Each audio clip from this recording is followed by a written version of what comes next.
and diversity, equity, and inclusion implementation lead for the Rackem Graduate School. Now tell me all about that. Like what does that break down and look like in your day to day? Yeah, so as you can imagine, it's a fairly extensive portfolio. And I'm really honored and grateful to be able to engage in really important work. It's essentially the equivalent of the Chief Diversity Officer of the graduate school. And so Rackem serves nearly 10,000 graduate students, PhD and master's students, and both domestic and international students. And so with a high percentage of international students, it's important to also center international experiences in our D&I work as well. But I sort of engage at all levels, as you can imagine. So being student-centered, the focus is on, recruiting, enrolling, making sure that the climate is inclusive and that our students are successful, especially those from marginalized backgrounds, low-income backgrounds, first-generation backgrounds. And so obviously I do a lot of work with Indigenous communities, making sure that the history of the university is well known. And unfortunately, that original campus burned down. The land was sold, and the land that was ceded through the Treaty of Fort Meigs in 1817, was sold, and that's actually what established the original endowment for the University of Michigan. So the contributions of the Anishinaabe community through the Treaty of Fort Meigs and Article 16 of that treaty, which actually guaranteed the rights of the education of Anishinaabe children. Actually, as we talk about the balance between the economics of where you're getting your money from, and then your responsibility because of your origin, and your responsibility because you're mixed, you're not private, right? You're mixed public. Right. So you have a legal responsibility to those who might not, be able to get in the same way that other people can come from outside and pay for it. So how do you, that's a hard question, but this is what you get paid for. So absolutely. And so with regard to Detroit, I think there is some new attention, right, and investment in Detroit, which is really, really important. Of course, having been at Wayne State for 13 years, I would completely support, as well as, having worked with under-resourced communities in Detroit for a long, long time. So definitely supportive of the direction the university is headed in. And I think, some scrutiny, right, about the historical commitment over time, is definitely worth debate. How do you balance that, though? To get back to the question, I mean, and this is a question that any chief diversity officer has to balance of any large organization, right? We have a commitment to obviously economic concerns and the people and talent of who we serve, but we also have made some commitments to the community, and we are aware of the historic realities of the land we sit on and the community that we're in. Detroit is one of the largest Black communities in America. So to say that, to not have if that is the community you're in, I would expect to see a little more than maybe 2% of your graduates represent themselves as African American from Detroit, right? Yeah, I would definitely support that, and very supportive of programs like Wolverine Pathways, which works with pre-college youth and originated in Detroit, right? And now has expanded to other important communities like in Saginaw and Flint. Upward Bounds is a great program too. The TRIO programs, I feel like I'm a product of TRIO and the TRIO family. And, I've had the good fortune of being a TRIO director. And so, I've actually advocated as well for greater engagement with TRIO at Michigan, right? Unfortunately, we don't have any TRIO grant programs currently at the University of Michigan, but have definitely worked to try to increase the visibility of those grant opportunities on on our campus, because Trio works, right? Trio works. Trio works. I'm a product. I work Trio. So my little segue. So you know I ran on Guard Detroit. You know, we've connected on that. Yeah. The very first contract my company ever signed is with Trio programs for Wayne State.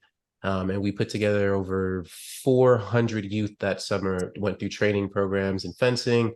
We brought out Denise Illage. We brought out well, at that time, Fracano was in good name, and he was the county director. I might not want to mention I brought out him, but at that time, he was a legitimate guy. Fracano came out. We had a couple state. It was one of the best experiences and one of the most multicultural, diverse experiences we've ever had in the state for fencing, and it was because of Trio. Wow. Right. Yeah. So, but one part of the, you led with this question about international students and, in particularly, Chinese, and Southeast Asian students, maybe from India. And, I think COVID definitely showed the United States that in terms of international education, we have to be attentive to more diverse international populations, right? Yep. And Rackem has a proud tradition of having very robust and diverse international student enrollment, but it did serve as a catalyst to a conversation about what we could do to better attract, recruit, support the application of, and the enrollment and matriculation of graduate students from what is often called the global South, right? So Latin America, Africa, lesser developed portions of Asia. So we're actively advancing recommendations to do that. And I think that's where a lot of the DI work that I do rests. It's in those intersections. Because unfortunately, colorism is international. Yeah.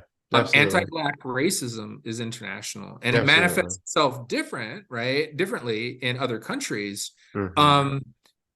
And people experience it differently in different countries, but unfortunately it still exists, right? And then students that come from other countries to study, at a great institution may, as international students, be facing, right, anti-Black racism for the first time while they're in the United States on our campus. And so many of the same challenges, right, exist for our international students, for example, from Nigeria, as they might from Detroit, in terms of lack of financial resources, right?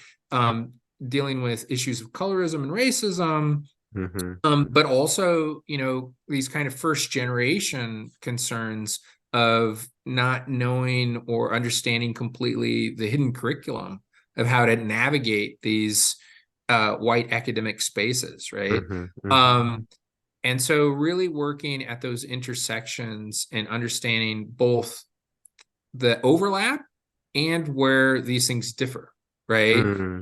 Because the particular racialized history of our country is our own, right? And so growing up in Detroit is not like growing up necessarily in Nigeria, right? Or as an Afro-Brazilian, for example. And there are some unique nuances as well, right? But and U of M is one of the most international and diverse campuses in the world. So I hear what you're saying. Everything you're saying is right. Globalization is a huge issue. But how do you actually do that? How do you actually bring about real belonging? And some people don't need this. Like, some people are okay with being in their circle when they come to school. If you've read Why Do All the Black Kids Sit Together at the Lunch Table?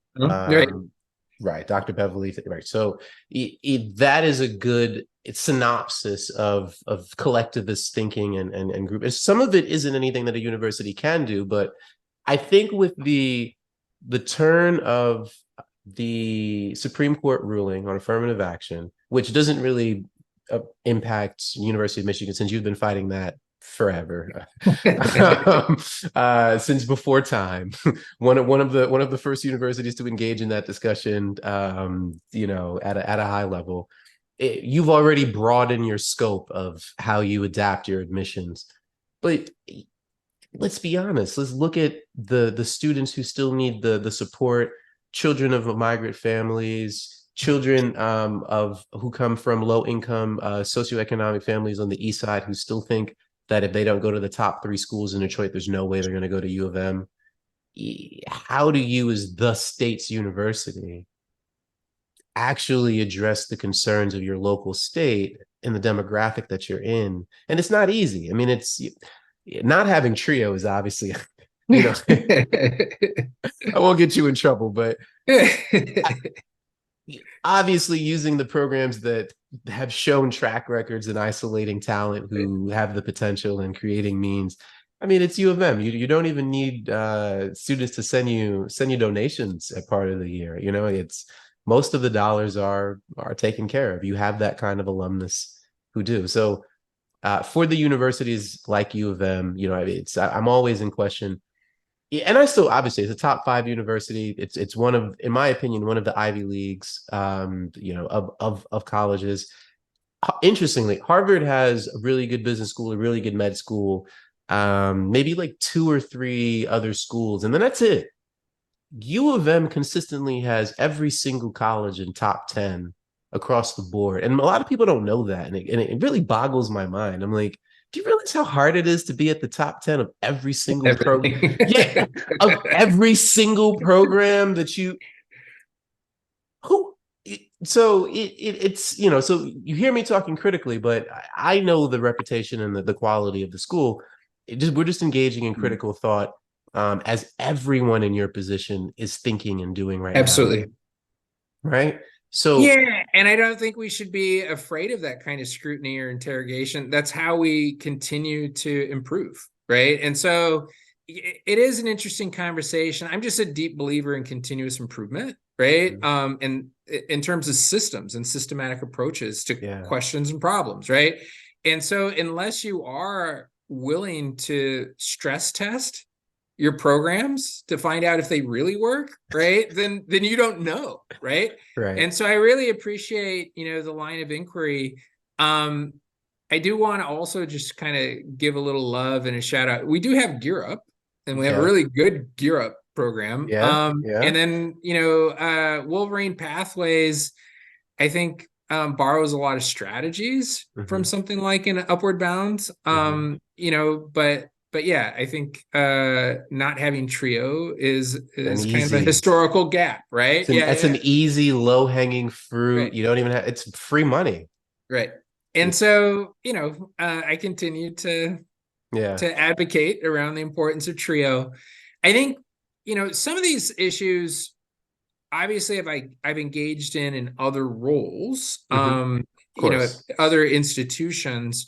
At Rackem specifically, we're working with graduate students, right? So the University of Michigan's engagement with pre-college students, right, is a little bit outside of that domain, but not entirely, right? Because if you understand underrepresentation, you understand that underrepresentation starts much earlier in the pipeline. Arguably, you know, in pre-kindergarten, right? So have you read Barbara Schneider's work out of Michigan State on, so it's, if I don't see myself in kindergarten, right, being a STEM level graduate at Rackem, the chances, like my self-efficacy starts to deteriorate so this is, we know the science behind why and when we need to put systems in. And so it's, even at a graduate school, there should still be programs where you're reaching out to undergraduate clubs, maybe at underrepresented schools that you typically don't have applications for, or from groups that you typically don't get applications from. And so that's where I was going with this. Yeah. It's intentionality.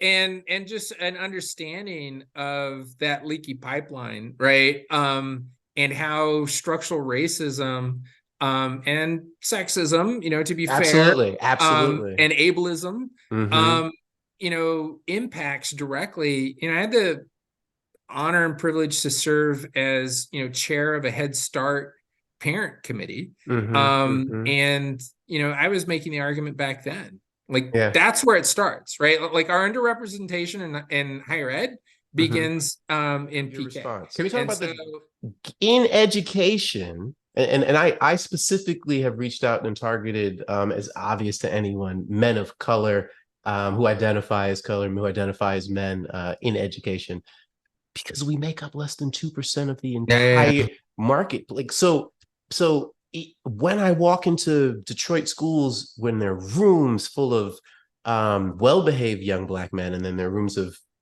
not so well-behaved young Black men, and some of them don't have fathers in their household because their mothers are working their butts off to put food on the table and send them to school, and they expect the school to step in and provide some help and some guidance. I am a firm believer that the lack of males in education at all levels has been a detriment to our educational quality in our communities. yeah, I think you can expand that to a lot of different identities, right? If you don't see yourself represented in the school system in a number of different domains and dimensions, right? In the Absolutely. literature that you're reading, in the histories that you're exposed to, right? In the individuals Thank that are you. mentoring you, Thank right? you. Then it's really hard to feel that sense of belonging, feel that sense of self-efficacy, to believe that you can do it when you don't have models of folks who have done it, right? And continue to encourage you and provide the scaffolding, support, and belief so that you can do it, right? That help lift you up. And so, it really does take a family, it takes a community, and it takes that kind of support and investment. I just code switched in my mind, cariño, which, translates roughly into caring, right? The love and the caring and the empathy throughout that entire journey. Yeah. Like, how do we build that from PK through PhD? Because that's what's really needed, right? And ¿dónde eres?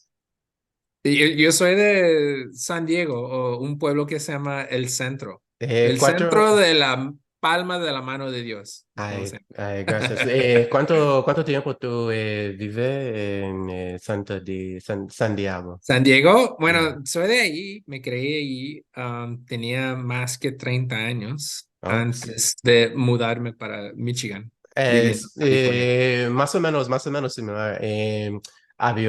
Soy jamaiquino, Ajá, vivo en New Jersey, ajá. más o menos 3 años, 4 años. It's no más. So equal. So we both moved when we were real young, and our mothers came to this country. Your mother came from, México. and mine came from Jamaica. Yeah, No. and we moved here very young. So from San Diego, did you know you wanted to be in higher education? Like, if I was growing up and wanted to be pretty much the chief diversity officer at one of the top 10 schools in America, as a man of color, give me some advice. How would where did you start? Yeah, I mean, it was completely. I'm still shocked, right? Like every Yeah. day I wake up and go to work that I'm in the position I am. My Yeah. mother, to no fault of her own, talking to me again about the intersection of accumulated disadvantage, wasn't permitted to get beyond an 8th grade education in Mexico, right? So an indigenous woman growing up in Mexico, crossed the border at 18 to work as a migrant field worker. And so, I claim first generation status, but technically I'm generation 1.5, because my father graduated college on the GI Bill while I Wow. was a child. Right. And I think sometimes veteran status is also an underappreciated or underemphasized aspect of the DI conversations, especially when we think of how diverse the military is in our country. Right. And so when you look at the demographics of those who serve, they're often the same underrepresented, under-resourced populations. Right. And Claro. so the browning of the military is important when we think about how we serve, again, in that intersection, right? A little bit more than 30 years in California. It was an interesting path. I think in some ways, my last name, I've always been convinced that my last name sort of changed the trajectory of my early childhood education. Mm, So, I grew up in El Centro, California, right on the border with Mexico, um, in an area, right, that was probably about and continues to be 90% Mexican or Mexican American. mm, And, the other 10% tend to be the wealthy farmer class. mhm, And so, I didn't have the language for it. I didn't understand. I didn't have the uh, critical lens, or mm, I hadn't been educated in a way to have the criticality mhm. to think about the kind of social, economic, racial inequality that I grew up in. Okay. But having the last name Brammer, I suddenly became the first and only brown person in my gifted classes. Mhm, And so in a population where 90% of the young people going through the school system were brown, like mm, myself, I mhm, was the only brown face in the gifted and talented classes. mhm, mhm, And mhm, so again, a lot of it is about self-efficacy, a lot of it is about belief, a lot of it is about support, right? mm. And so the students that are gifted and talented, there's an assumption that they're going to college, Yeah, right? there's And all of the resources and all the scaffolds are put into place so those young people will be prepared to go to college. And so the language we use to those students is different. absolutely, There's research on this where and I'm a lover of research. Sorry, there's a good research study where you a K-12 teacher was given a group of students and told that they were below level, and then another teacher was given students and told that these are the gifted students, but actually they were switched. And what you saw is that's it. because in the mind of the teacher, she was working with gifted students. She spoke to them like gifted. You Yep. can do this. I know you can do this. Like, Right.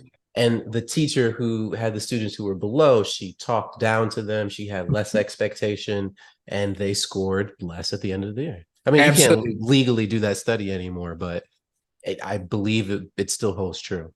No, I think expectations and support and Yep. resources, all those things contribute to people's success, right? Yep.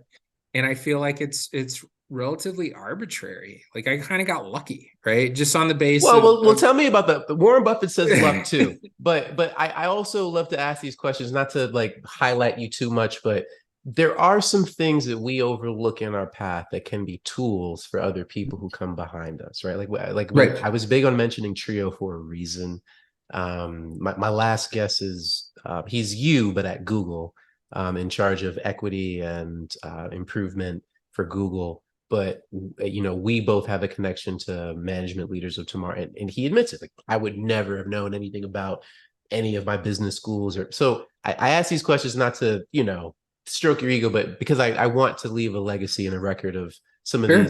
these steps that maybe you don't have Yeah. access to, right? Now, and Trio was critical in my development. So I wasn't an upward bound student Mm-hmm. as a high schooler. I knew folks that were. I think I would have benefited had I done that. When I got to UC San Diego, generation 1.5, first generation, how you want to frame that, still struggling with these issues of hidden curriculum, right? Mm-hmm. And still under resourced, right? Low Yeah, income. yeah. And so I wasn't a Trio student support services student either. Mm-hmm. But some of my friends in college who were my high school friends that ended up at UC San Diego with me, they were. Mm-hmm. And so I got into that orbit through my friends. Mm-hmm. So even though I wasn't a Trio SSS student, I became a Trio SSS tutor. And even though I wasn't a Trio Upward Bound student, Mm-hmm. I became an Upward Bound tutor, right? Mm-hmm. Mm-hmm. Working in the neighborhoods in San Diego, right? Mm-hmm. And so that's how I basically paid for school. And the Mm-hmm. most important gap for me was over the summer. I didn't really have anywhere to go back to. I wanted to stay on campus, and my only way of being able to do that was as a summer advisor or a summer tutor in either Trio SSS or Upward Bound, right? That's Luckily, the smart. camps happened at different times in the summer, and I was able to like link them both together, right? Yeah. So I'd be able to stay on campus all summer as a result of Trio. And so even though I wasn't a student that was enrolled in the programs, by working in those programs, I learned all the strategies, Of right? And course. I also learned this language that I didn't have about structural racism, right? And the economic and financial impact that it has when we undervalue populations based on ridiculous things like skin color. Yeah. Yeah. So what did you end up graduating with, and did you go into teaching after college, or? So yeah, I mean that's an interesting part of my journey too. So, I think like many first generation you know, under-resourced students from marginalized backgrounds, like you feel like you have to have a return on investment in your college education, Right. right? Like I think that's an expectation as well of the family. Like you're going to college, you're one of the few that's lucky enough to have that experience. You better make it worth your while, You right? better be a doctor. Right. In my case, it was an engineer, right? So I started in engineering at UC San Diego, and I kind of put off my English requirement as long Yeah. as I could. I was a Yeah. STEM kid, like I still am a You, kind of you seem a to be, numbers. yeah, you Yeah, seem to be I'm a a little numbers geek researchy. for sure. I totally geek out on, demographic data and Yeah. student success outcomes. Oh, And kind of applying those assessment and evaluation metrics, right? So I think that math and science background has served me well, and continuous improvement, like arguably is an engineering concept, right? right, right. So, Six all of Sigma. that, yeah, all that education has served me Mhm, well in my leadership role. But I postponed my English requirement as long as I could. mhm. So in my sophomore year, I finally had to take English, Yeah. and I had the great fortune, and it changed my entire trajectory, to take an introduction to poetry class with Quincy Troop. Oh, wow.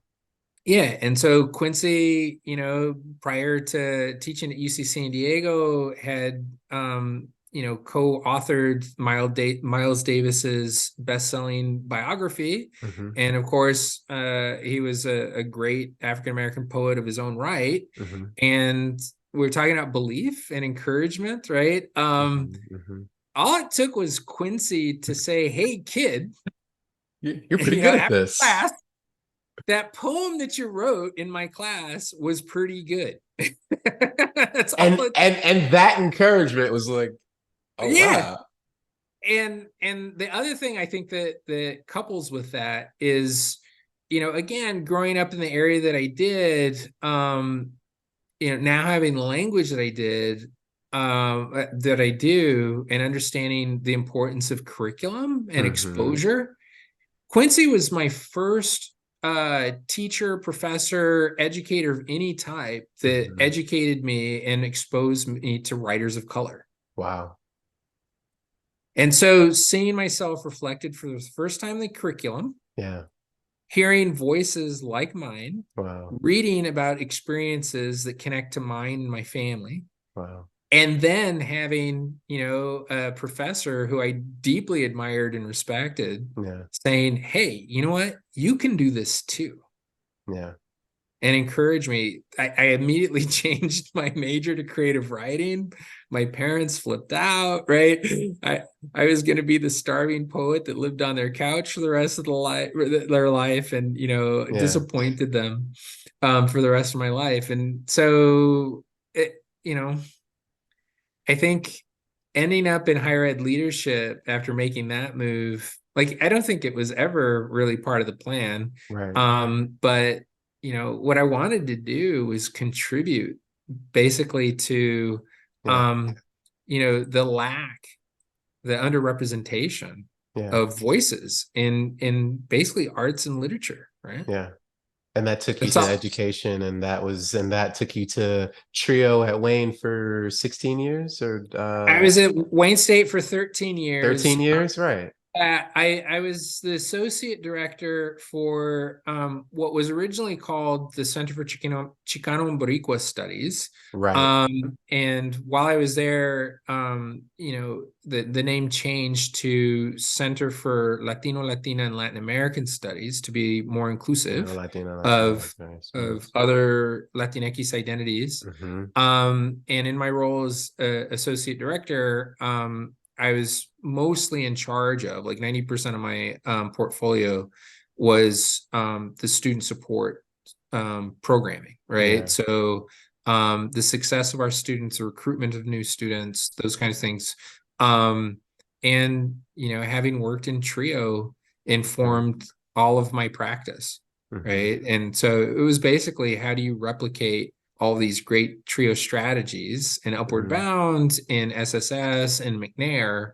Oh, Ronald McNair. Yeah. Dr. Rodney Clark got me engaged in Ronald McNair program when I was there. I forgot about the Ronald McNair program. Yeah, Wow. That's a good program to bring up. absolutely. Yeah. Yeah. At Wayne State, you did 13 years leadership, understood the mechanics of learning higher ed. Do you think that there needs to be more representation, or a call for more representation in higher education as leadership, as we see?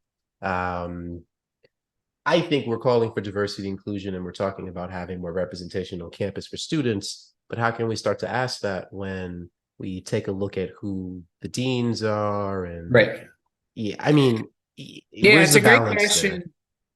there? Again, not having the language, or being able to apply a certain critical lens, and even having kind of the models for possible infrastructure. Hmm. When students, especially, as you can imagine, our PhD students in our higher ed program, ask Mhm. me about my trajectory and my path, one of Mhm. the first things I tell them is the term chief diversity officer didn't exist. Right. I couldn't aspire, right?